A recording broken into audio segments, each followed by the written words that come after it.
Hey, sports fans, Larry Eder with RunBlogRun with world champion Donavan Brazier. Donavan, thank you for getting together with us on a late Friday afternoon for you. Yeah, it's only 3 o'clock here out west, but I'm happy to be here. So thanks for having me. Now, where are you based now? I am based out of Portland currently, and I've been kind of hunkered down here since the whole coronavirus stuff's been going on, but in Portland currently. Good, good. Yeah, because I was in Wisconsin up until the end of May, then I just got back out here. So I was just kind of curious. Sure. And you're working with Pete Julian, Yep. correct? Okay. Yes, sir. It's us and about 8 other guys out here. So tell us how this works now, because you got to do the social distancing. Are you training at the Nike berm? Are you kind of guys going to track? How is it working for you right now? So early on in the process, Nike really just shut down all operations when it came to their campus. So that meant not using the weight room facilities. Like we usually have a facility that we get like a pool workout in, or get our massages in, or get like a sauna in. All that stuff was taken away because of the coronavirus, obviously.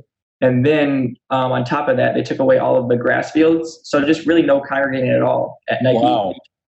So nobody was allowed into Nike HQ. And I think that included the track at one point. So that happened for a good 6 weeks. So we had to use other tracks around like local high schools and such. So we did that for 6 weeks. And then eventually Nike opened the track back up for public use for the most part. It's still kind of more low key, and everybody's still, practicing social distancing and not really getting too close to each other. So for the past maybe 6 weeks now, since maybe mid-May, we've been able to use the track and get our workouts on there. But as far as like weight room facilities, and as far as like the pool and the sauna and getting massages done at Nike, that's all been shut down ever since this stuff's kind of been going on. So what's your typical day like in the COVID pandemic? How does it work for you? It's kind of sad, because I've come to realize that like I don't really do that much stuff apparently, because my life hasn't changed too much at all. Every time I get dinner, it's always takeout anyway. I don't have anybody to go with really. Craig is doing his own thing, and Eric isn't even in town. So for me, my daily routine is just wake up, I'll go for my run, and I'm in no like stress or pressure to get my run in early, because that's like literally the only thing I have to do all day. So I'll run probably 11 o'clock, get back by 12, eat lunch, and then figure out something else to do. Maybe take a fishing trip out, east or west or someplace. But, very relaxed at this time. I'm not really doing, anything too differently. Mm-hmm. How long are your workouts each day? So if we're doing a normal run day, which is, 4 days a week, it takes a good 40, 45 minutes. I'll range anywhere from like 3 to 7 miles for my runs this time of year.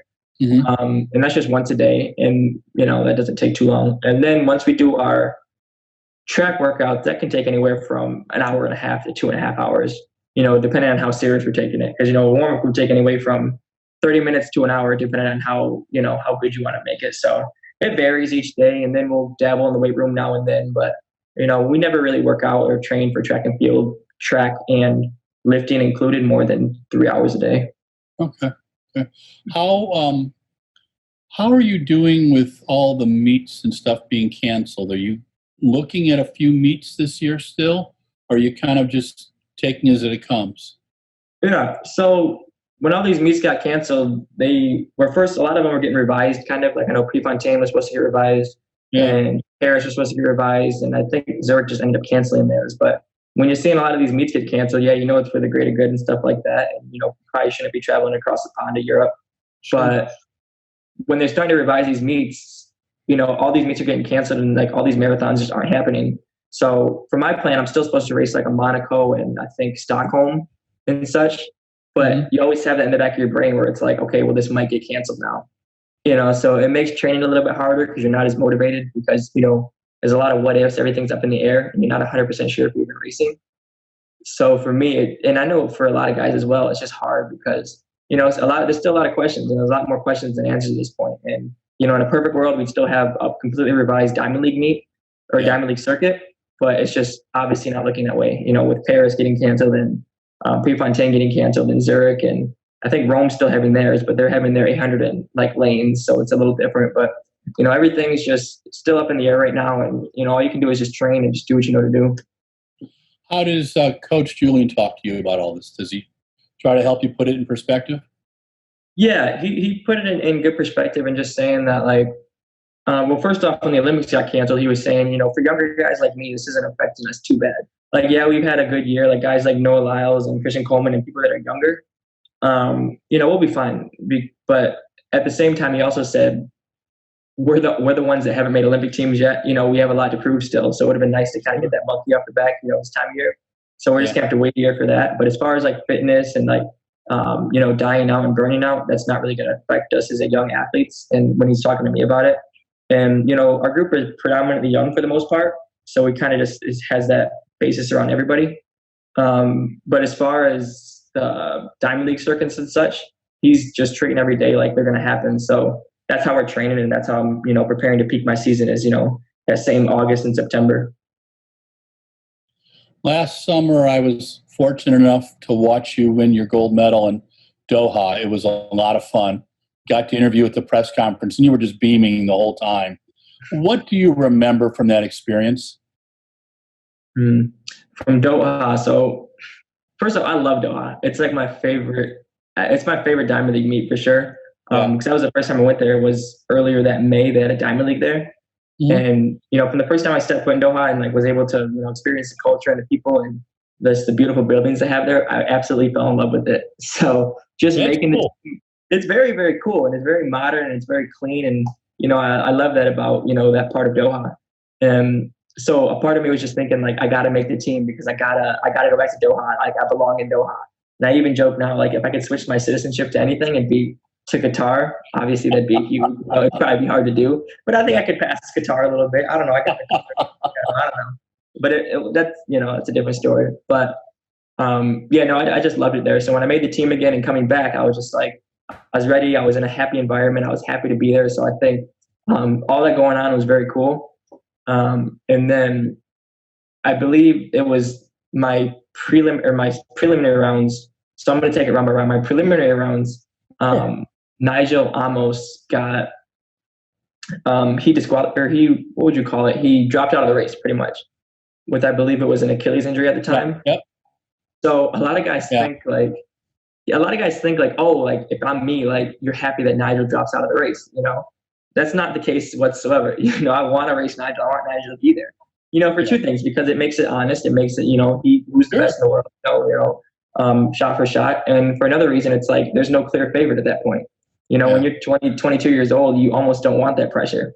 I was just thinking like, man, I really wish Amos was here because he adds that factor of like, he can beat me, and we're going to just, compete like we've been doing all year. And it's always been close every single race between the two of us. So it would have been something fun to watch and something even more rewarding to win.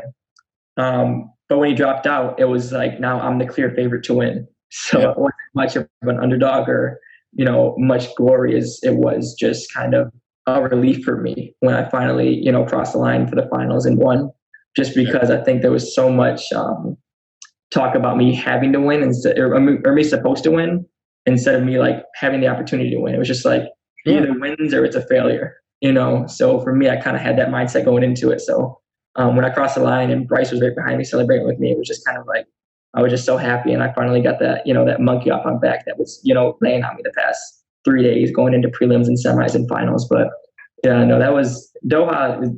I hope that the Diamond League happens this year again because I absolutely love it there, but we'll see.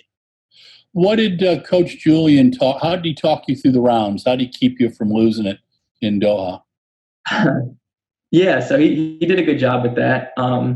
He pretty well, and I've learned from experience too. I made the world team in 2017, and I got out in the semis, so I know what it feels like to just be a letdown. And you earn these spots for Team USA. So when you earn these spots for Team USA, you don't want to go and travel to a different side of the world and represent them in a bad way. Nobody should ever be, when you're wearing the Team USA jersey, you should never just be happy to be there. You should be there and you should be competing, and you should be medaling for the most part because we're the greatest country in the world when it comes to track and field.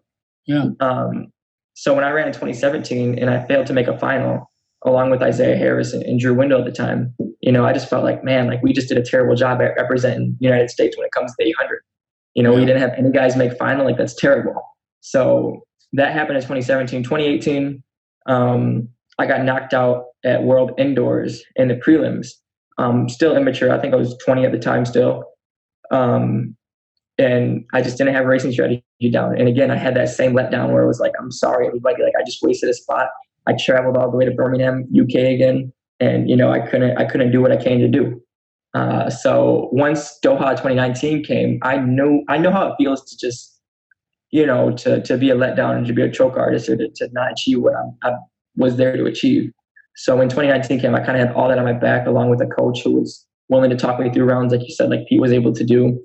And I think I just learned from experience. Like, it was a big, long, painful learning curve for me, and it still is a learning curve. It's still a learning curve for me. I don't know everything, but it was just a lot easier to deal with rather than 2017 Worlds compared to 2019 Worlds.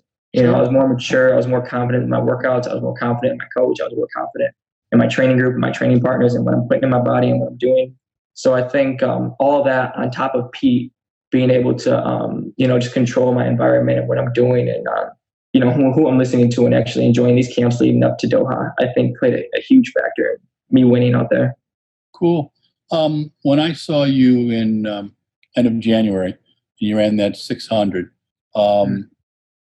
you were really relaxed afterwards, and you had just run the second fastest time in indoor history. But there seemed to me about 450 to 500 in the race. You knew you were just a little bit off from the world record. Was that true? Yeah, I could tell. And yeah, that 450 mark, when I look back, because at that point I wasn't racing for time. I was just racing because I wanted to place good.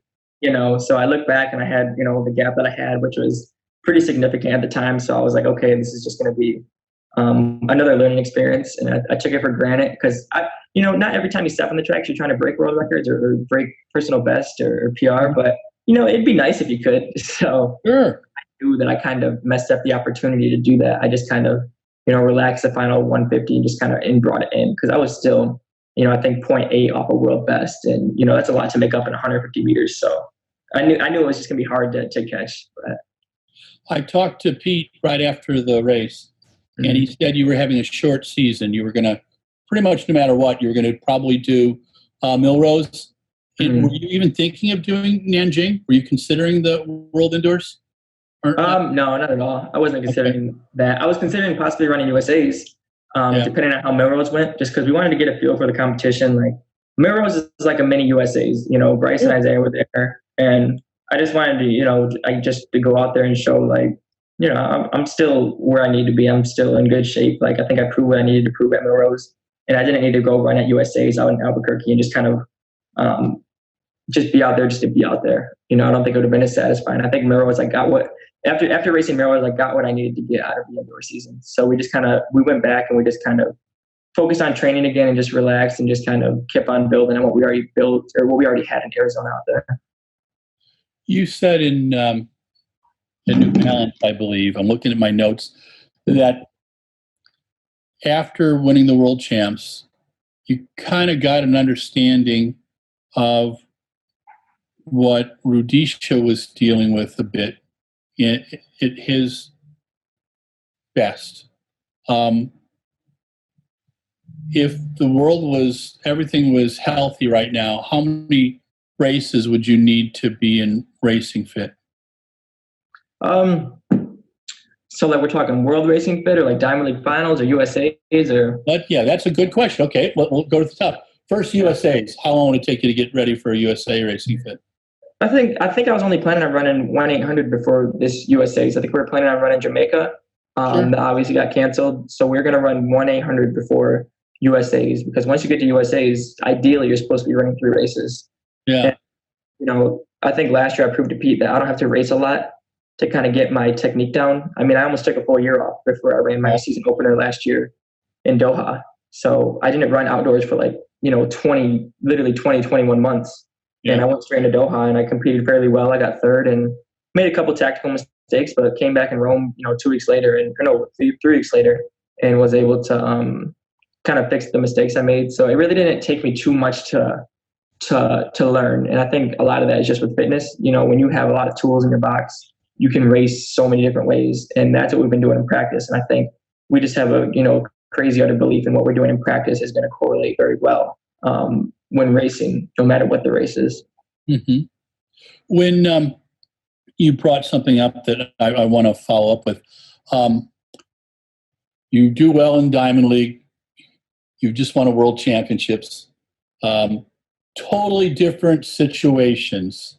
Diamond League, where you're trying to run a fast time, and World Championship, where all that medals, those 3 medals, that's the party.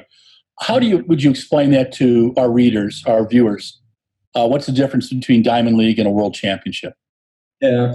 So Diamond League does a really good job of like sprucing stuff up, especially the finals. You know, they have the nice free trophies, they got the cool cars and everything like that. And we're just trying to, I guess, represent, you know, track and field at its fastest. You know, and of course, when it comes to sprinting, track and field is always going to be fast. There's no holding back sprinters and such. But when it comes to these 5Ks and really anything over the 4, it's tactical a lot of times. You know, people don't pay to see tactical. People pay to see people at their best and giving their best effort. So that's what the Diamond League is kind of, I guess, trying to create when they're having rabbits for the, you know, the 8, the 15 mile, 2 mile steeple, all that. So the goal for that is, and it's only one race as well.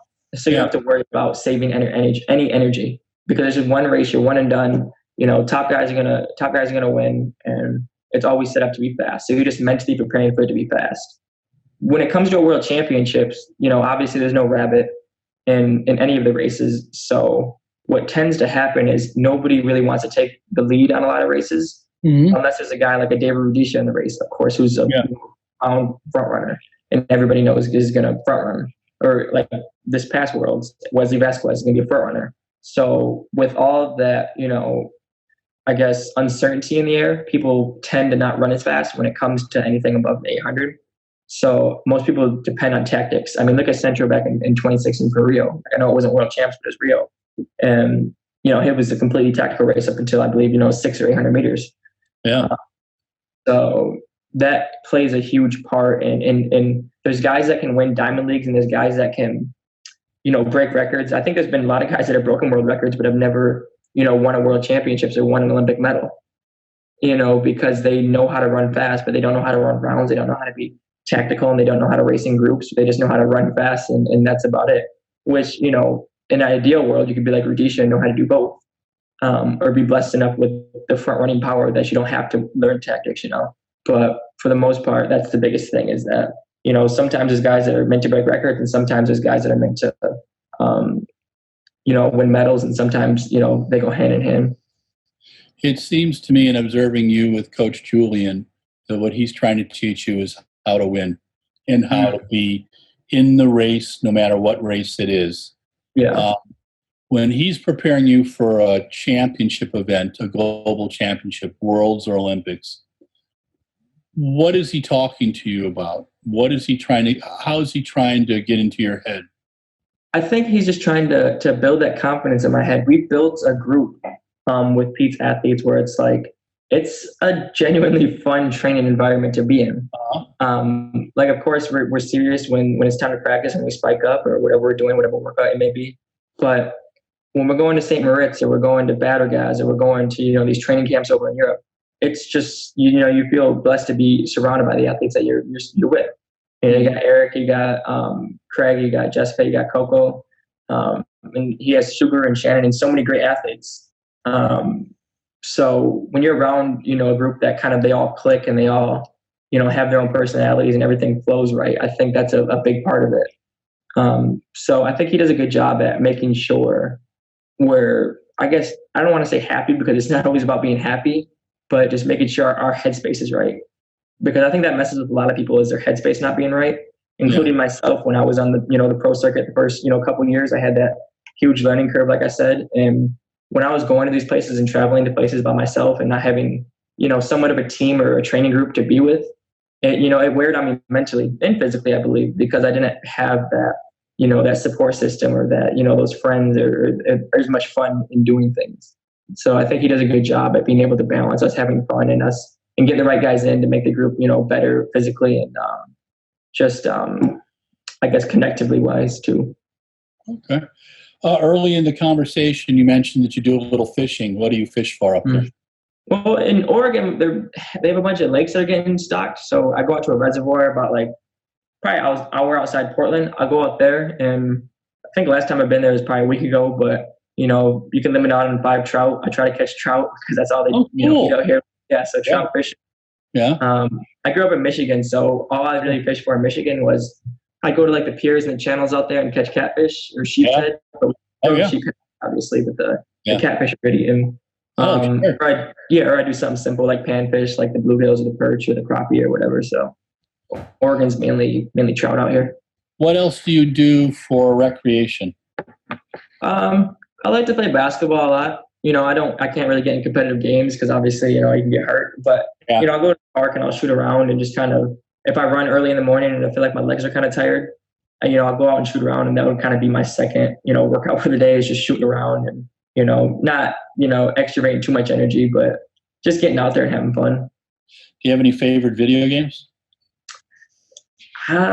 Probably Grand Theft Auto. I'm not a big video game player. I actually got asked the other day if I wanted to play a Call of Duty tournament with a bunch of runners. So apparently Josh Thompson's putting on a Call of Duty tournament for a bunch of runners. And I agreed to it. Yeah, I agreed to it, but I'm not going to be much good at it. But yeah, so Call of Duty or GTA, but it's not really too much into video games.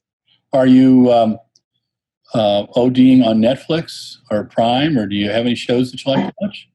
I don't even watch Netflix that much. I'm trying to think what I do all day. So when you asked me that earlier about my routine, I was kind of in a slump because I was like, man, what do I do all day? Like sometimes I'll find just random stuff to do, I guess. Like, you know, took a trip to IKEA with Coco yesterday. That took all day. You know, the day before I redecorated the inside of my house, and the day before that I painted my garage. So it's just, you know, finding random stuff to do. The day before that, washed my car. So, you know, I got all the time in the world to do, you know, a lot of things. So for the most part, I'll try to relax if I can or try to rest. But if I feel like I'm being too lazy, I'll go out and try to find something to do. Mainly fishing, I think, will take up the majority of my day if I'm really trying to get after it. That's cool. Any new music that you would suggest to our readers? Anything that you're listening to that you like? Lil Baby's pretty good right now. I've been listening to him a lot. Lil Baby, Drake came out with a new album. Not really new. It's been a while now.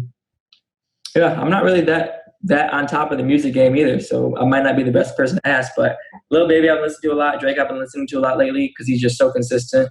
Mm-hmm. I'm trying to think of some older bands I'll listen to because Craig's into all that, you know, like Aerosmith and Leonard. Man, yeah. Leonard Skizzard or something. Yeah. Am I saying that right? Leonard Skizzard. Leonard Skinner, yeah. Leonard Skinner and all that. Yeah. So he's kind of making me listen to that whenever I'm in the car with him. But for the most part, I'm just listening to kind of like the hip hop and stuff like that. Okay, I'm going to throw the names of 5 or 6 800-meter runners to you, and I want you to tell me what you think. Amel Tuca. Older. Okay, all right. Nigel Amos. Gritty. David Rudisha. Legend. Guy Learmouth. Who? The kid from the UK. Was it Guy Learmouth or Learmouth? Do you know him? Okay, all right. Clayton Murphy. Ooh, Clayton Murphy. I gotta watch what I say sometimes. Clayton Murphy. That's a good one because I try not to, because Clayton and I were, you know, somewhat training partners at times, so I don't ever put any kind of, you know, we're not rivals, we're not teammates at the same time. It just kind of. But let's see, Clayton Murphy.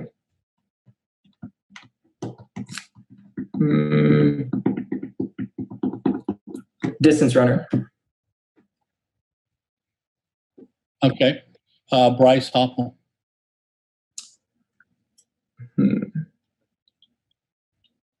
The kid. He's only, you know, 6 months younger than me, but I've been doing a little longer than him. Any of the Europeans that you admire? Any of the 800 guys? Any of the Europeans who I admire? That you admire or that you kind of respect? Or you've had? I have a respect for everybody for sure. Anybody I step on the line with. Admire, probably not. I can't even name too many of them, honestly. I'm trying to think of guys that were just in the final. You know, America took up almost half the lanes, so that's. Yeah. He's a bit of a character, and the difference in when you go to Europe, do you find the race is much more physical than the races you race in the U.S.? Or do you find that at the championships? I kind of find it a little bit more physical because when you race over in Europe, there's a lot of prize money line and that comes into play, but also nobody cares who you are in Europe when you're running diamond leagues. Like there's a lot of Africans out there. Those are pretty gritty and kind of elbow weight people, but they're also small too. I think I got a lot of weight on most 800-meter runners, so I don't really get bullied too much when I'm running a race like that. But in America, I feel like it's not really too boxy. I think everybody kind of gives each other a sort of respect, and they kind of know what an athlete can do. So if they see you passing them, or if they see you coming the shoulder, and it's a guy like that could, that is supposed to beat him, not supposed to beat him, I guess, but there's just a lot of respect given for running, and I go back and watch videos too, where I'm running and I'm racing guys, and I'm like, why did he let me do that? Or why did he let me do that? You know what I mean? Because if I was him, I wouldn't have let him do that to me. Just taking spaces away from people or cutting people off in certain ways and just kind of not responding to it. But yeah, I think that's the biggest difference between U.S. and Europe racing, at least that I've seen. If Coach said he was going to have you concentrate on the 400 for 6 months, how fast could you go? How long do I have to train? 6 months. I'm gonna say this. I think I would make the team at least in the relays. Okay. So I think I'd make U.S. team at least for the relays if I trained for it. I trained for it somewhat at A&M, and keep in mind these are all splits, so I split 44 and I think if I would really trained for it and done everything proper, lowered my mileage down, I think I could make a United States team in either a 4x4 co-ed relay, because they have so many positions now for 400-meter runners that I think I could make that team for it. So we're at a championship. You've just won the gold in the 800, and the coaching staff comes up to you and says, we want you to run the 4x4. Would you do it? Mm-hmm. 100%. Yeah. And I wouldn't do that unless I believe I could actually contribute something better than another person on the team. Yeah. If I think someone was more fitter or could achieve more and people would benefit more off of him being on the team, I would say no, and I give it to that person. But if I truly believe, there has been instances where I should be on a 4x4, I should be on a certain relay, then I would 100% take that spot. And if it's a tie, I'd still take that spot. What do you think you could run for the mile if you concentrated on it? I don't even want to think about that. The mile? Like distance or not? Not really. I would like to, because I feel like the more I've been out here, the more I've kind of been perceived as a guy that should seek potential in the mile. Yeah. Which I don't really feel like I want to. I don't really know if I want to explore that territory. I'm not breaking 40 miles a week too often. I really, try to keep it in 30s and such. So wow. I think there's potential there that there's a lot of what ifs, but there's so many what ifs. Like I hate the what ifs. That's what I've been able to do for the mile. Maybe that's the best way I can train for the mile. Is running 35 to 40 miles a week or 35 miles a week. But yeah, I would love to definitely explore more territory in the 400 opposed to the mile. But I think I could make a team if I trained for the mile. I think I'd be on the team for the mile if I trained for it. Did you ever get to talk to Seb Coe after your 800 win? I talked to him before, actually. I was talking to Seb Coe because I was getting treatment by Dr. Josh out there at USATF, and Seb Coe was in the warm-up area, and I was getting treatment, and he comes, and I've seen Seb Coe before. Like, I'm not really starstruck by the guy. Like, I know he's a great runner and everything, and people love to look up to him, but I didn't recognize the dude the first 10 times I seen him. I didn't know his significance whatsoever. But this time around, I was kind of like, okay, this guy is a big deal. And he comes up to me and he shakes my hand. I was like, hey, cool, like, nice to meet you. I guess good to see you again. And he just said, hey, good luck on your race and all that. I said, hey, thanks, appreciate that. And that was kind of the end of the conversation. And then behind him was his buddy, David Rudisha. Yeah. And this is the first time I ever met David Rudisha. Wow. And he was behind him and I didn't see it. And I got up I wanted to get up, but I was like, my face just brightened up and I went and shook his hand. I was like, oh my gosh, like Mr. Rudisha, like, it's so nice to meet you. It's such an honor.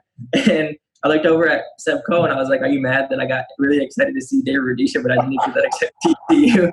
Because I was a little starstruck, because I'm not a big running geek, but I know if I know a runner, it's got to be a pretty big deal because I don't know that many runners like that. So seeing David Rudisha for the first time was, a big deal for me. And I did feel a little bad because I just kind of brushed off needing Seb Coe, which is apparently a big deal. When I saw David Rudisha, I was like, man, this guy's like, this is the legend. This is the guy I'm putting on a pedestal. Is King Rudisha. So that was a Seb probably got a kick out of it. He's pretty gracious and stuff. Yeah, he seemed fun about it. It seemed like it was, all good, but I did feel a little bad afterwards.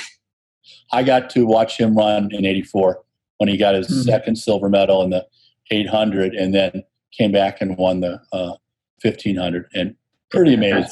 Not of fun to watch him do that stuff. And Rudisha was a blast. He looked up to a reason. Oh yeah, no, and Rudisha. I mean, the 2012 race is still. You can put it on YouTube and you just kind of go, oh my gosh, But I'll tell you, when you moved at 500, I was like, holy heck, he's looking good, man. Is he going to get some room? When did you know you had it? Or did you not think were you just fighting to the very end in Doha? I knew with about maybe 300 left. Okay. With 300 left, I knew that, we had a little bit, Wesley and I had a gap on other people. And I was feeling good, and that's why I took off the way I took off, because I was like, I can take off right now. And, if I keep this acceleration, I'm going to run something really great, and I was also thinking if I do die a little bit, I still think, I'll win. Yeah. I felt pretty comfortable in the race and where I was at and where my PR was compared to other guys. And I was extremely confident going into that final. Yeah. And I guess maybe 250 left. Once I passed him and the surge that I had on him, I knew that, he's a hard guy to pass up to, Wesley is. So if other guys are trying to get around him, they're going to have to work that curve around him. So that went into play about when I was going to try to pass him. But, with 300 meters left, I took off. And then still with 80 meters left, I did tie up. Like, that's why Rudisha's race is so crazy, is because when he went. Yeah. And, didn't look back, still could finish in like a 25. When I went, I finished at like, a 27. So that's what I need to work on in my race. I don't know if it's strength, speed, genetics, what it is, but that's got to be something I got to build over time, is being able to finish even stronger, being able to make that move and hold that move, not maintain that move, but keep that or do that move and, accelerate on that move too. And that's something I look back on a lot. And it's like, that's, not my biggest mistake, but that's the biggest thing I got to work on when, racing at the highest level. What do you want to win now? Olympic title, another world championship title, world indoor title? I'd like to win my next race is what I'd like to win. I'd like to win. Oh, okay. Whatever in front of me. I've been guilty of looking at races too far ahead in the past, such as 2017 World Champs. Yeah. After seeing Emmanuel Career and Nigel almost get knocked out in the semis, I was the last race in the semis, so I was like, all right, sweet. If I make this final, I got a good chance of medaling. I'm gonna medal, And keep in mind, I haven't even raced my semis yet. So, and sure enough, I didn't make the finals because I was so focused on things that didn't even happen yet.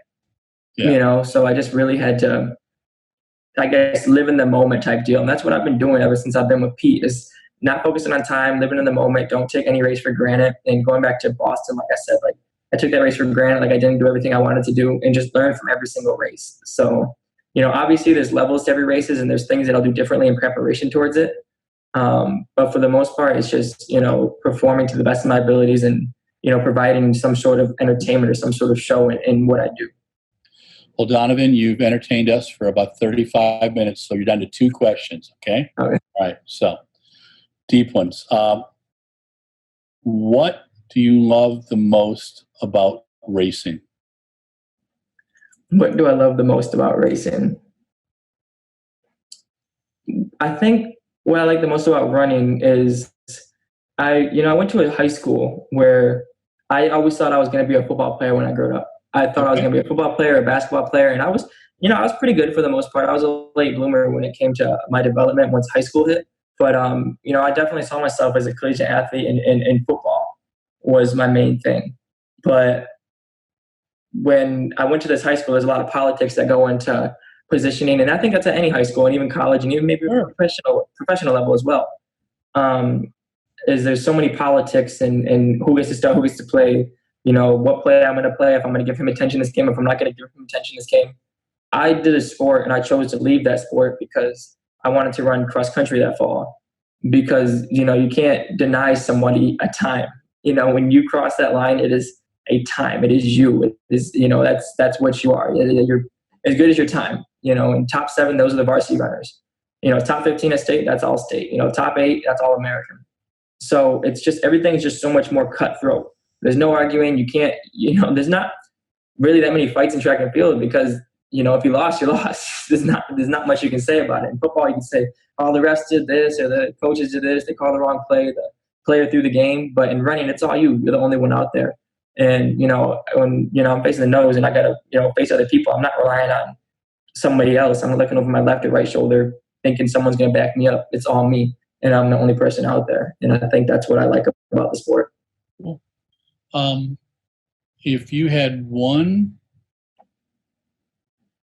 tip to give young runners about the 800-mile, really middle distances, what would you tell them? For specifically the mile or the 8? Well, for middle distances. Middle distance runners? And we'll do 400. We'll count the 400 and 800. We'll count the 400 and 2? Yeah. See, now we're in a sticky territory because I know there's a lot of 800-meter runners that want to be 400-meter runners and a lot of 1,500-meter runners that want to be – because Craig's a 1,500-meter runner that's a want-to-be 800-meter runner. And I'm an 800-meter runner that's a want-to-be 400-meter runner. So I guess some advice that I could give is, know what you're good at. Don't take an easy cop-out. I think in high school I always thought and believed I could be a 400-meter runner. Turns out I had more potential in the 8. Yeah, training I believe is a lot harder and, it's more painful, but I stuck to what I knew I was good at. And a lot of that comes into coaching and just knowing yourself and being honest with yourself and picking the right event. I think a lot of people, idolize the mile too or the 15 because it's the mile. There's so much hype around the mile. It's a sexy event. Yeah. But for the 8, it's a gritty event. It's like an all-out sprint for 2 laps. And then, you see a lot of guys that I was actually at a Jamaican radio last week, and they talked about how Jamaica has no 800-meter runners really.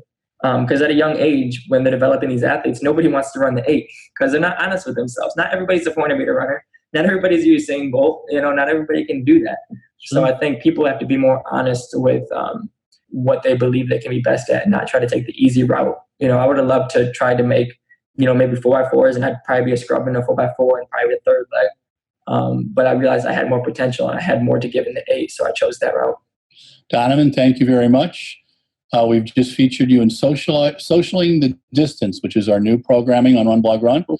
Donavan Brazier, you're always a lot of fun. Enjoy Portland. I hope you catch some nice trout. And I look forward to seeing you in a track meet down the road. Thank you, sir. I appreciate it. Thank you so much. Bye now. Yeah. Well, hello, sports fans. It's Larry Eder with RunBlogRun. And this is the epilogue for Socialing the Distance. And we featured Donavan Brazier. You remember Donavan? Donovan's the 2019 world champion at 800 meters.